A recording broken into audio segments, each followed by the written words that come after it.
Hey, Otters fans, and welcome in to another edition of Ott The Record, the official podcast of the Erie Otters. My name is Trevor Cabea. On this episode of the show, we sit down with Otters forward Michael Deck, talk about his transition to Erie, Pennsylvania after playing in Owen Sound, growing up and watching Connor McDavid play, and what he's liked so far about Erie. Come along, let's have some fun. Well, we're here, another episode of the show, and so glad to have one of the newest Otters with us here on the program, Michael Deck. Michael, thanks so much for taking some time to join us on the show. Thank you for having me. Absolutely. Exciting times, obviously, for you, and let's get going a little bit before obviously the trade and everything. What got you into the game of hockey, and just kind of where did that love of the game start for you? Yeah, I think from the age of 2 or 3, my parents threw me on the ice with my older brother with his team, and they said to me that I started skating right away, and they said they knew I had something because my brother, when he started skating, he was on his butt the whole time. So my dad said his back was very tired with him, and when I went on the ice, he didn't have to do much of that. So, yeah. So just kind of going from there, growing up. Obviously, knowing that the college route was going to be an option, talk to me about playing at some of the younger levels and just kind of growing your game throughout that time. Yeah, so during U16 year, I was a tiny guy, so I knew I had a chance of getting drafted, which I did, and then I kind of thought, you know what, going to college, trying to go the college route is good for me because it gives me more time, gives me time to grow and gain some size. So I committed to SAC, St. Andrews College, and then from there everything took off. I got a commitment to Cornell University, and then the rule change happened for the OHL, and always since I was a little kid I dreamed of it. So when that rule change happened and I got a call from Owen Sound, I knew it'd be the perfect spot for me. So the change happened, and it's been nothing but great from there. Absolutely. So let's talk a little about your time at St. Andrews College. Obviously, one of the top prep schools in all of Canada. You're working with elite level skills coaches. How important was that for the development of your game? And just talk to me about the experience of that. I know Ritter Coombs kind of had a similar type experience, but in the U.S. Walk me through what that is like playing at a big prep school like that. Yeah, Dave Manning does a great job there. I mean, he treats us like pros. We have the facilities there. We have the weight room, the locker room that's honestly better than some OHL rooms. So everything there is given to us, and we're so fortunate to have it. I mean, we get to eat in the dining hall every night, and we get heavier, bigger, stronger. So he does a great job of that program. He treats us like pros, and everything we had there was just to help us get better. I mean, we had Leland DeLangley, one of the top skills coaches in the world, honestly. So having Dave Manning, Leland DeLangley, or weightlifting staff, Andrew Abe's, and we had great athletic therapists as well. So everything there was given to us, and they just want us to succeed. So whatever we needed, they did for us. Absolutely. And with that, right, you're essentially around, it's like going to college, right? Like going to university almost, right? Just at a younger age, essentially. You're around the same guys, you're around the campus, you're living on campus, right? Yeah, I mean, people like to look at it as the same life as college. So, I mean, I did for sure. You live in the dorm with your buddies. I got to live with Oliver Turner for 2 years, and now I'm building with him, so that's kind of funny. But, yeah, you're in your dorm. You go and eat dinner. You're with all your classmates at dinner for an hour or so, and then you're back in your dorm or you're at the rink, and it's kind of just like college. You're going from class to dorm to rink to the dining hall, and that kind of gets you ready for the college step. How important is that in terms of staying locked in, right? Because the distractions obviously are there, but somewhat limited because you're almost in a bubble, right? You're almost living in a bubble as opposed to in the OHL, you're on the road all the time, but you're obviously in a billet, you're in a city, where here you're just kind of contained in that one area. Yeah, I mean, St. Andrews does a great job. They definitely care about their academics. So after dinner from, I think it was 8:30 to 10, you had study hall. So that kind of put you in your room on your desk and got you studying for math, English, whatever, and that got you ready for the next day of school because, they take school more serious than hockey, honestly, because at the end of the day, hockey isn't where you're going to finish. You have to get a degree. You have to get a job. So, I mean, they look after us for the academics, and, yeah, it's pretty fun. What would a typical day look like then for you in that situation? Yeah, so it's honestly wake up at 7:40, shower, go to the dining hall at 8, eat breakfast with all your buddies.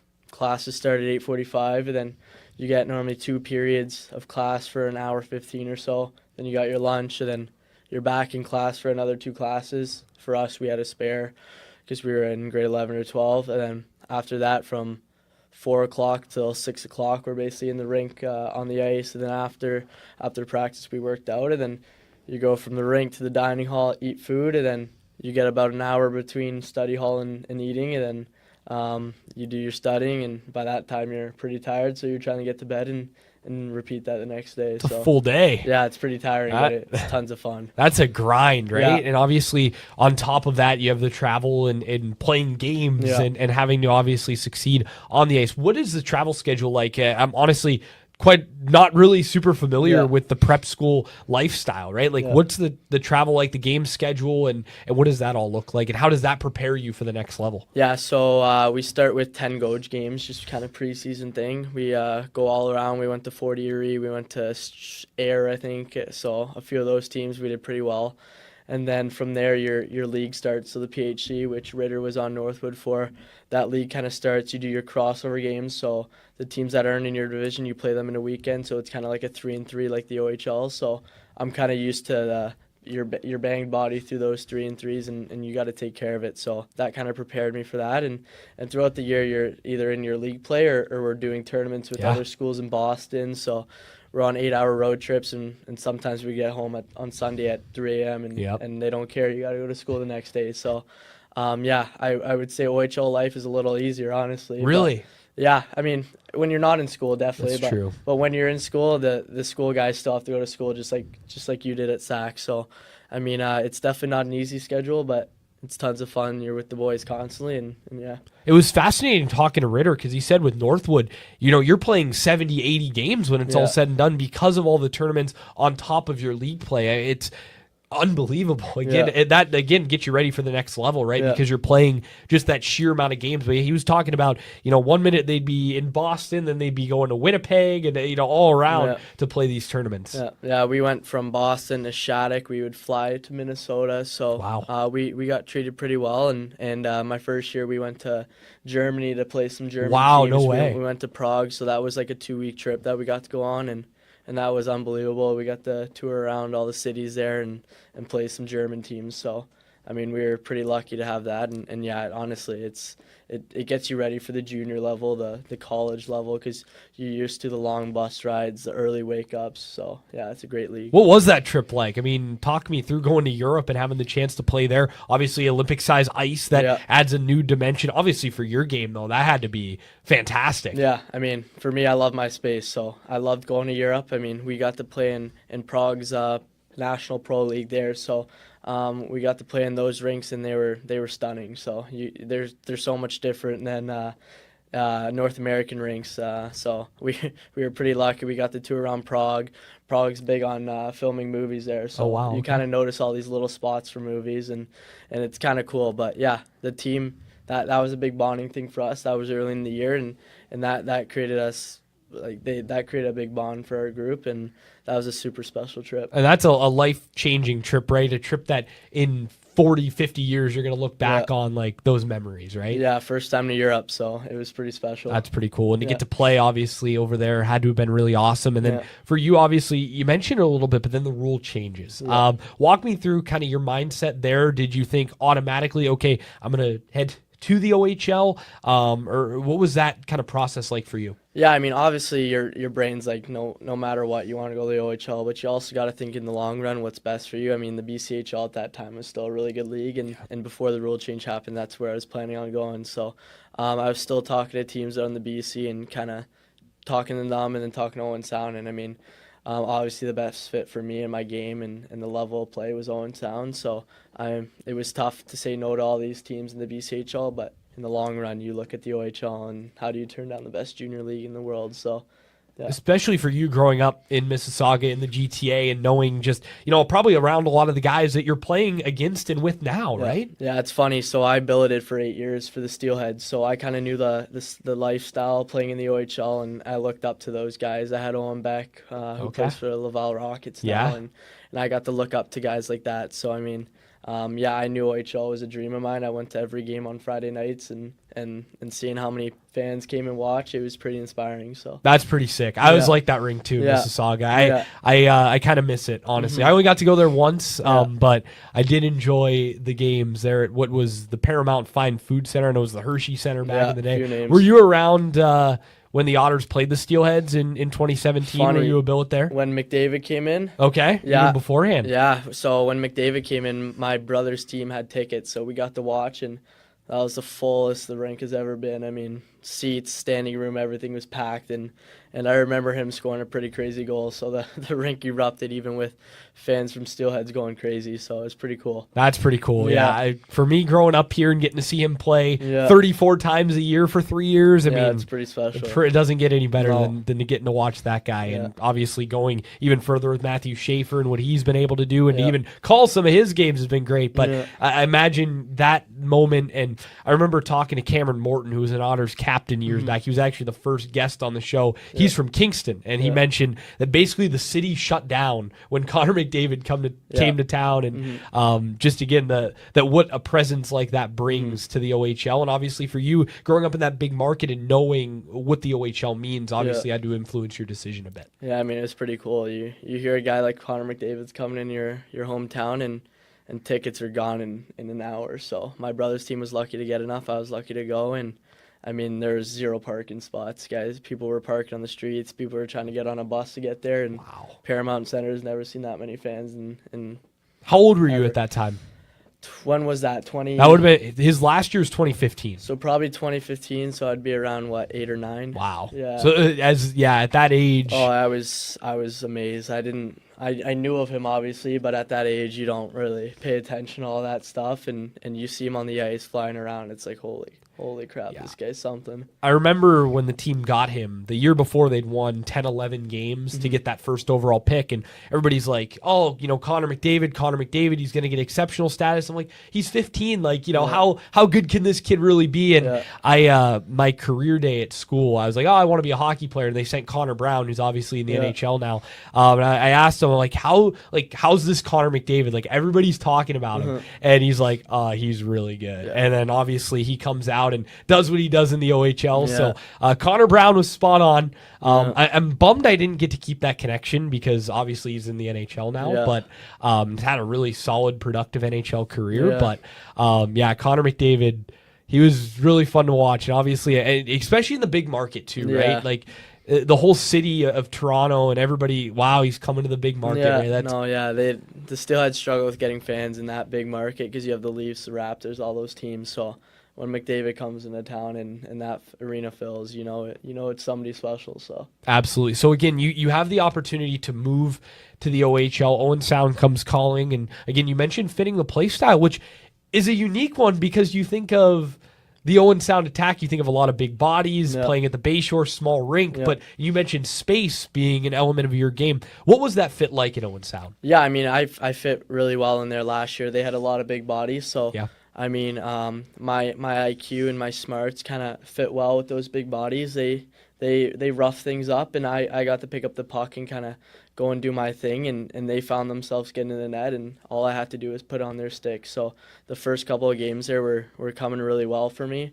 I got a few points, and I mean, yeah, I'm super thankful for Owen Sound giving me that chance. Absolutely. Again, it's unique because when you look at their team this season, it's not as big bodies as you're used to with the Owen Sound attack. Again, you think back years upon years, all these big guys that thrive in that building, but then kind of allows a player like yourself or a Pierce Bowie or another player like that to kind of pick up the slack a little bit and find the back of the net. Yeah, it's funny you say that. I definitely see them.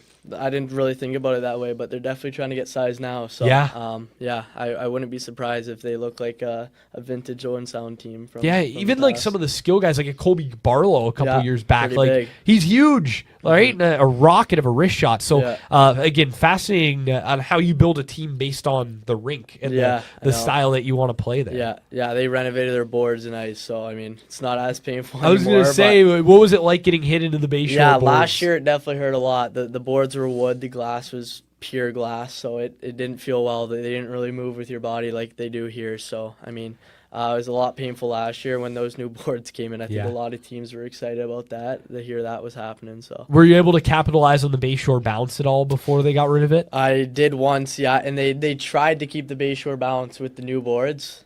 They're still pretty bouncy, but there's nothing like those wood boards that puck just pops off them like it was Like it a was trampoline. nuts. Oh my god. You'd was see a puck crazy. dumped in from the red line, it would just pop out in the It'd be slot. back in the other red line. It was nuts. Yeah, unbelievable. Yeah, but did you like playing that rink? Like, how did that rink compare to some of the others? I loved it, honestly, because no team wants to go in there and play there. So you kind of have the advantage off the puck drops, knowing, hey, we have these boards, we have this. This team doesn't want to be here. We get in their head pretty quick. We get our feet moving, and things happen, and that's kind of their motto there. So I mean, it's an advantage playing there, honestly. So yeah, I enjoyed it. Absolutely. So before we talk about the trade, let's talk about your college commitment. Talk to me about committing to Cornell. Obviously, got to be pretty darn smart to go to Cornell University, Ivy League school. So walk me through that process and the excitement level there. Yeah, I mean, my first year at SAC, I didn't really know much about it. We had a little Gouge tournament preseason, like I said, and there's a lot of college scouts there, NHL scouts there. So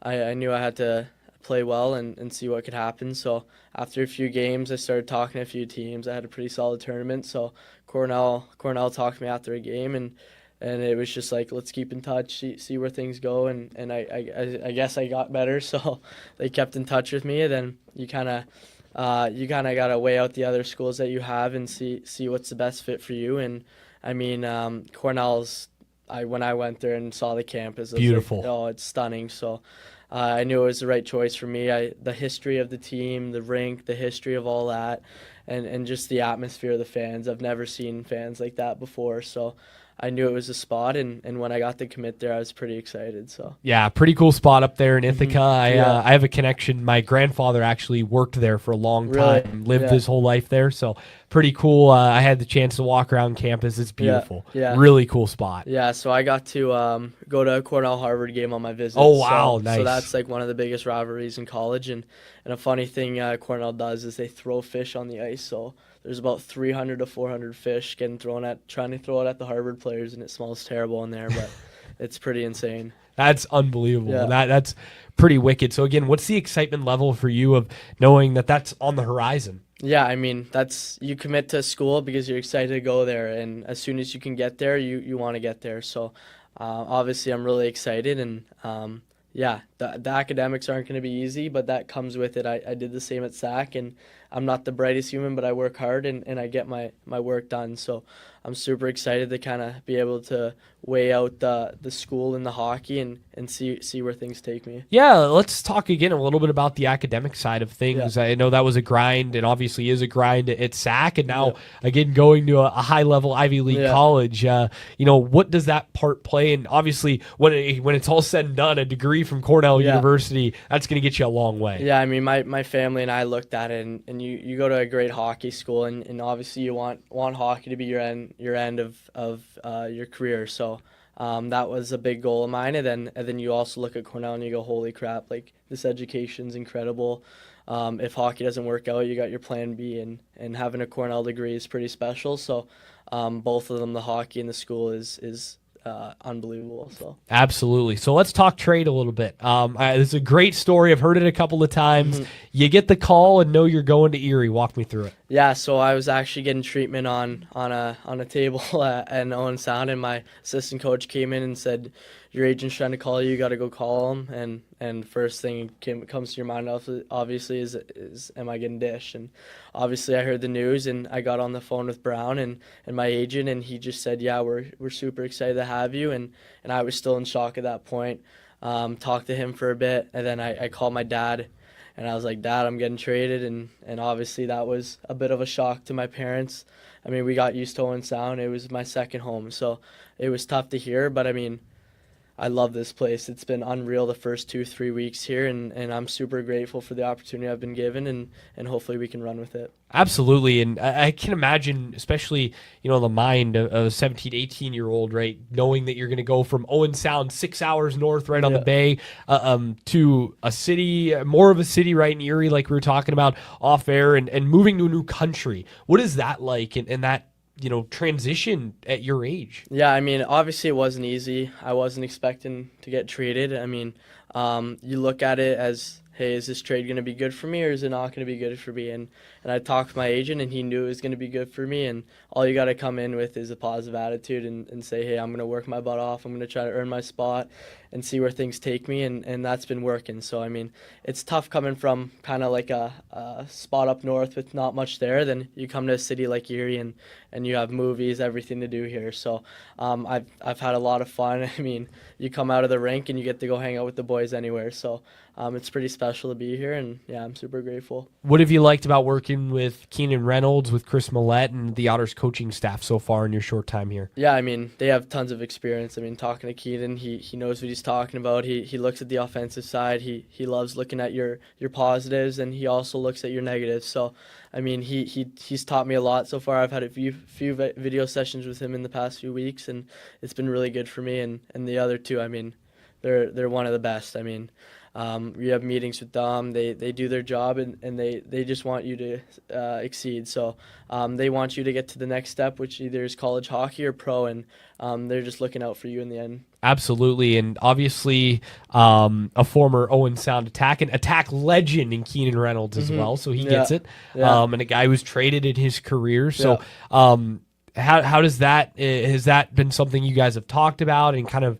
dealing with kind of the same things, going from Owen Sound to an American team? Yeah, he definitely talked about it. He went from Owen Sound to Flint, I think he said, and he said it wasn't easy, but you just got to get comfortable, and you just got to enjoy it, right? So you get a new opportunity to prove yourself, and you got to run with it. And yeah, he's been super great with me. Frasca stepped in, and he texted me right away saying I've been traded, like you're gonna have lots of fun. We're excited to have you. So I mean, all the guys stepped in, texted me, and made me really comfortable. So what is that process like of getting comfortable, getting to know new teammates, a new rink, a new schedule, just a new billet? Obviously, some familiarity with Oliver Turner, I imagine, helped. But what is that process like? Yeah, you're asking a lot of questions. Honestly, I was asking a lot of boys questions, and I think they probably were getting fed up with it. But they were looking out for me and helping me with schedule, what we do pregame, what we do postgame.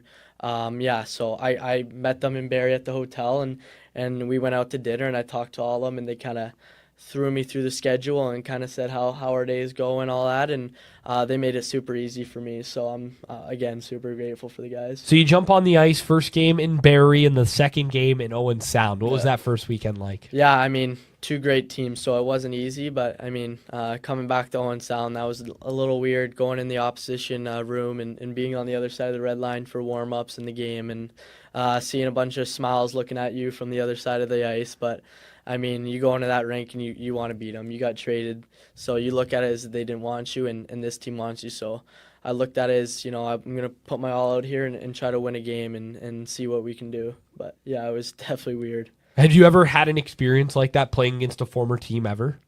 I played on the Mississauga Rebels for 7 years, went to SAC for 2 years, and then that was my first kind of new team. So it was definitely weird, but it's been a great transition. Certainly. So then looking ahead, you'd obviously heard a lot about playing in Erie. Yeah. How did that first weekend live up to the hype about the fans and everything that goes into a game night at the Erie Insurance Arena? Oh, it was unbelievable. I mean, the boys kind of hinted to me during the week that this place is going to get rowdy, and they said when you score a goal, that place erupts, and they weren't wrong. I mean, the Erie fans are unbelievable. They're our seventh player on the ice, honestly. They give us tons of wave throughout the game, and they give us that motivation that, hey, they're here for us, we got to play for them. So I mean, our home record's unbelievable for a reason, and they're definitely a big part of it. You score your first goal in an Honors uniform. Yeah. Walk me through that moment. Yeah, I mean, Eddie came down the wall, and I knew he saw me, so I just went to the back door, and he put it right on my tape, and all I had to do was put it in the net, and that rink blew up. So I mean, it was pretty special. I was pretty fired up, that's for sure, to get my first out of the way and kind of get things rolling. It kind of helps with the confidence. So absolutely. Once you get that first one right, then it kind of the floodgates open, and you look at the stats, that's exactly what happened. Yeah, I mean, after that first one, I gained my confidence. We through the first two games, me and Eddie Frast didn't have anything, or Eddie had a goal, but you can just see we got so comfortable with each other.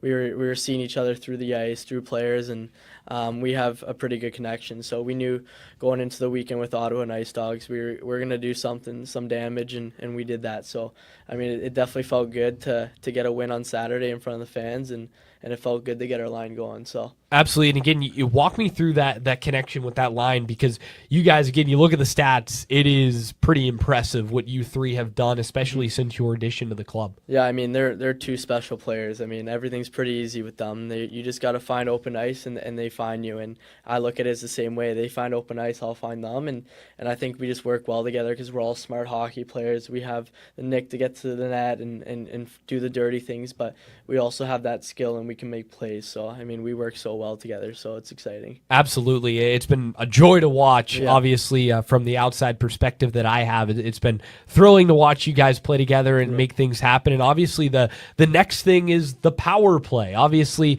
it was a bit of a struggle point for this club, and operating over 30% since your arrival. Has the power play always been a specialty of yours? Walk me through, your perspective on why it has gotten to the point it's gotten to. Yeah, I mean, I think anybody that's smart can play a power play. You just got to see the seams. You see the shot you got to take, and I think my IQ works so well on a power play because I can see all that. So, I mean, I think it is my specialty. I love the power play, getting a man up and having that extra pass. So, I mean, it's pretty fun. And yeah, we the past couple of weeks we've taken power play pretty serious. We go on the ice early twice a week, and we're on after practice working on it. The boys are communicating. We have video, so we dialed in a lot on that, and we're working on new plays. We're always working on it, so finding new things to do out there, and kind of realizing, hey, if this doesn't work, let's move to this. Kind of figure that out. So I mean, it's all about communication, and we're doing that. So I mean, we have tons of skilled players on the power play, and it's working right now. So. And with you as well, obviously the book on you that I'd heard from everybody is this guy's a pass-first guy. He can put the puck in the net, but he's an unreal playmaker. We've seen that, but the goals have been coming in very fast and furious for you. What has led to that, do you think? I think Eddie and Frask, honestly, I make a pass and I get open, and they're not just, hey, I'm looking to shoot. Like, I'm not looking to pass, and that's what I've noticed. I mean, you look at the goal in Sudbury, I drop it to Eddie, and he draws two guys in, leaves me empty in front of the net, and all I have to do is put in the net. So, again, I'm with two very skilled, smart players, and hockey's come easy with those two. So I'm very grateful to be with them. You got to ask you about the celebrations as well. You've had some fun ones. Yeah. Is that what comes to mind there? The one in Sudbury sticks out to me because that was such a crucial moment in that game, and it completely, for me, that was the moment that won the game for the Otters, was that goal. So walk me through the celebrations, and you've had some fun on the road, especially with them. Yeah, I mean, the fans are really important. So I mean, they're definitely in our ear, so I like to get in their ear when we score. And yeah, a couple of celebrations, kind of just tell them to sit down. And yeah, it's our game, it's our rink. So I mean, yeah, I love giving it back to the fans because they're definitely rowdy every rink we go to. So yeah, just shoving it back at them, and yeah, that's probably one of the funnest things to do. I was gonna say, you had the little flex on the one, you had the ears in Sudbury. Yeah. I mean, is there one that sticks out to you as a favorite? Yeah, I think the North Bay one, when I kind of did that flex and kind of point out my ears Okay. to tell them to kind of quiet down, was pretty fun. I mean, I think of doing that if everybody thinks about scoring OT going, and that was kind of my thing. I wanted to do that if I scored an OT, and when I scored that, I was like, screw it, whatever. Why not? Yeah, why not? So North Bay gets pretty rowdy, and to kind of quiet them like that was pretty special. It's pretty sweet. Yeah, that's got to be a fun. Something about playing the villain role on the road Yeah. too. Like, it's great to win at home, and you're almost expected to win your home games. It's Yeah. fun to play in with the fans, but I like embracing the villain role on the Yeah. road. And obviously, you haven't been a part of an Erie London game yet, Yeah. but that's obviously a terrific rivalry, and hopefully you get a chance to score up there at Canada Yeah. Life Place and have some fun with 9,000 plus. Yeah, that'd be pretty amazing. I mean, I've played at some pretty solid rinks, but scoring in London and shushing those fans would be pretty nice. So. Yeah, that one certainly win over plenty of Otters folks. So love let's to step do that. away from the ice a little bit. What do you like to do away from the rink? What are some of your favorite activities when you're not playing? Yeah, I mean, during the summer, golf is a big one. I think a lot of hockey players like golf. It kind of gets your mind off hockey and lets you be in the outdoors and kind of let your frustration out on a low ball. So, I mean, I love it. A lot of my boys love it. So, That's a big one. And honestly, I just love watching movies, going to the movies with the boys, or watching movies in somebody's house. It's chill, it's fun. It's kind of our time to relax when we're going hard all day. So I think movies are also a fun one. I like You to do. mentioned when you were in Prague that there's a lot of famous movie spots. Yeah. Are you a big like movie nerd, movie guy? Okay, so I watch a lot of movies, but I'm so bad with names. If somebody asked me who's this, who's that, I wouldn't be able to tell you. So, but I mean, I love movies.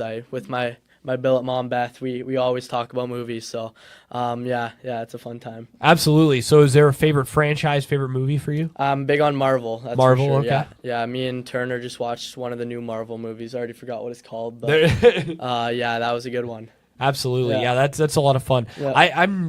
I've just never been able to get into movies. Like Yeah. I like see, I'll sit there and watch a baseball game for 3 Yeah. hours. I can't keep the attention span for movies. I love music, like that's my other thing, but Yeah. like for movies for me, I don't know why. Like it's such a strange thing to I not know. be into, because especially like you're right, like in being able to see like, oh wow, this was filmed here. Like Yeah. I love that. Like Yeah. that's super cool. But Yeah. but no, that's awesome, man. And again, Erie, not a bad spot for that. We used to have more theaters back in the Yeah. day. We just got the one up there now. But is that a pretty popular activity between you and the guys, or one that's really popped up recently since your acquisition? Yeah, I mean, I haven't been here much, but going to the movies has definitely been a topic in the room. So a lot of the guys like movies, and Rit's tough to get to a movie because he just wants all the scary stuff. But Okay. yeah, it's been fun. Not a scary movie guy. Like yes and no. I found sometimes when I'm with the boys, I'm like the most chill when it Okay. comes to all the jump scares, but when I'm by myself, I'm hiding my eye. I can't look at the screen. Yeah, But I can't when I'm do with it. people, I'm fine. But when I'm by myself, scary movies are not the thing. I for just me. don't like being scared. Yeah, Like, I I don't know. know. It's just not like Halloween. Tim, my broadcast partner's all into the scary movies, Yeah. the Halloween. I'm like, that's all you, man. Like Yeah. I don't know. I can't do the being scared. Yeah, I just but find it funny seeing all the other guys get scared. that's true That's though. When what you're I in a like. group setting with your It's buddies, funny. though. Yeah, it's funny when half the guys are screaming and you're just standing there laughing. But by yourself, it's always the ease covering the Yeah. screen. So Absolutely. What else Yeah. have you guys been able to do since your acquisition? Obviously, you've only been here a couple of weeks. Been on the road Yeah. a bunch as well. But what have you liked about Erie? What's maybe been a favorite spot that you've hit up so far? yeah, I mean, all the boys are super close. There's no groups in the team. Everybody's kind of together. I mean, at my billet Beth's house, she has a hot tub, so a couple of the guys. That's come not over. bad. Oh yeah, they love it. So a couple of the guys come over for hot tub. I mean, we'll go to certain guys' houses and play poker, do whatever, and just chill together and kind of talk and you know that's how we are. We love talking. We love being in the room talking. There's a bunch of conversations going on, so that's kind of what we do. Is there anything better than just sitting around, chilling, and sharing stories? No, right? in Like, the locker room, that's pretty fun. There's some interesting stories that go around, but probably not a lot that we can share on no, the show. probably not. But they're funny, and yeah, that's the best part for sure. Absolutely. Have you found like a good spot in Erie yet, or is there a good local spot that comes to mind, or other than just the houses? Yeah, honestly, there hasn't been a local spot so far. I mean, for food, me and Turner and Plant go to Tropical. Tropical Smoothie Tropical Cafe. Smoothie. So we love that, and Chipotle is a big one. We've been Yep. there way too many times. So I guess we look at it as kind of healthy, Tropical Smoothie and Chipotle, but Yeah, it's not better than terrible. eting burgers. So Yeah. yeah, those. Do they have Chipotle in Owen Sound? No. Yeah, I was gonna say. Owen Sound probably doesn't have not. many fast foods, so it's kind of new world up here, which is really nice. So a lot of options. Yeah, you go up on Peachtree, it's a different land compared God, to it's what you great. have in Owen Sound. Yeah, so- Owen Sound's got 5 restaurants, so Yeah. you choose from there, and Although some great home cooking in Owen Sound. yeah, very much. So, Yeah. but no, that's awesome. Again, the transition, I can imagine, pretty life-changing going from Owen Sound to Erie. I know we touched on that a little bit. You mentioned Oliver Turner a couple of times. We didn't really get to dig deep on that. Talk to me about Yeah. your connection with him, obviously building with him now and playing with him in St. Andrews, being close there. Yeah, so we've been together for 7 years now. I'd like to say we played together on the Rebels during our U14 to U16 year, I would say. And we've been best friends since then. We went to Halifax, watched World Juniors when they were there with Bedard, and that was pretty special. Then he told me he's going to SAC, and I didn't even talk to him at that point. And I was talking to a couple prep schools, and then SAC came out of nowhere, and I was like, this would be the spot for me, and I got lucky enough to dorm with him there and room with him, and our bond grew even stronger there, and we've been together for 5 years from there. Then we separated this year. That wasn't easy, obviously, since we were together for so many years. But yeah, when the trade happened, I texted and I was like, I think I'm coming to your house. So he was pretty excited, and I was too. And it definitely made the transition a lot easier knowing somebody you've been with for several years. So yeah, I think we're really good friends, and it's been tons of fun being with him again. Especially getting somebody you're that close with. Yeah. Like when you have a trade, again, like there could be a situation where you get traded and you go somewhere that you know absolutely nobody. Yeah. To have somebody that you're that close with, that's got to make that transition a lot easier. It was. I was so lucky, honestly. I knew him. I knew Challenger because I went to school with him when we were younger. So knowing guys definitely makes the transition a lot easier. And to get to a team with one of your best friends is pretty special. So he did a great job of welcoming me, introduced me to a bunch of new people, and yeah, it's been great. That's huge. And again, to have that when you arrive is really big. Well, as we kind of wrap things up here, let's talk a little bit about the future. What does the future look like for you? Obviously, we're still pretty early on in the season, about a third of the way through. Obviously, with the commitment looming over your head, what kind of goes through your mind? What are you thinking about in terms of that next step? I mean, Erie's a great spot. I mean, you develop here, and that's what I want. I want to come in a junior, develop, and I want to win hockey games, and I think we can do that here. We haven't had the best start, but we're growing, and we're getting stronger and better, and we're growing as a team. So I think Erie fans have a lot to look forward to, and I'm super excited. I mean, Cornell's the end goal for me right now, and to be here with the coaching staff and the facility and everybody that supports us here, it's truly special. So I'm excited for the next year or two and to develop and hopefully get a winning team here and rack some wins up. So it's exciting. That's really exciting. And obviously, with this club here, this team, and obviously it's been a little bit of a struggle on the road, but man, this team's really good on home ice. So a lot of home games coming up as well for the club. So that's got to be exciting as well for you guys to at least be home a little bit and get used to playing here in Erie. What are some goals for this club, for yourself here as you work your way through this season here? Yeah, I mean, we want to get in a playoff spot. Playoff hockey is the best hockey. So, yeah, I think as a group, everybody wants each other to succeed. So we talked about it a couple of days ago. If we're a good hockey team, guys are going to get noticed. So to try to rally together and get a good hockey team going, and for this year and next year will be exciting, and that's what we're looking forward to. We want to win hockey games and bring joy to the fans. So. Absolutely. No better way to put a bow on it. Michael, thanks so much for taking some time. This was fun, my friend. Yeah, thank you very much. Absolutely. That's going to do it for another episode of Ott The Record. Reminder, you can find us everywhere you get your podcasts. Also, live every Thursday on the Gem City Sports Podcast Network, presented by Rebich Investments. Again, a big thank you for our guest, Michael Deck. My name is Trevor Cabea. Thanks so much for joining us on another episode of Ott The Record.